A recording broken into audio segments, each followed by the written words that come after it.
దర్శి నియోజకవర్గ టీడీపీ ఇన్ఛార్జి డాక్టర్ గొట్టిపాటి లక్ష్మి కూడా కురిచేడు మండలంలోని గంగదొనకొండలో కూడా సిబిజి గ్యాస్ ప్లాంట్ ఏర్పాటుకు ప్రయత్నాలు ముమ్మరంగా చేస్తున్నట్లుగా విశ్వసనీయమైన సమాచారం తెలిసింది.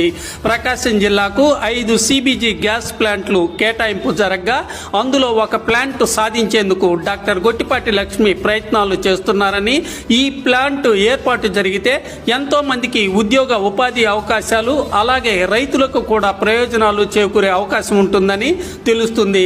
వ్యవసాయ సంబంధమైన వ్యర్థాలు అలాగే పశు వ్యర్థాలు అదేవిధంగా రైతుల నుంచి గడ్డి కొనుగోలు వంటి చర్యలు సిబిజి గ్యాస్ ప్లాంట్ వాళ్ళు చేపట్టే అవకాశం ఉండగలిగినందున ఎక్కువ మందికి ఆదాయ వనరులు ఏర్పడి ప్రజల జీవన విధానం మెరుగుపడే అవకాశాలు కలుగుతాయని తెలుస్తుంది.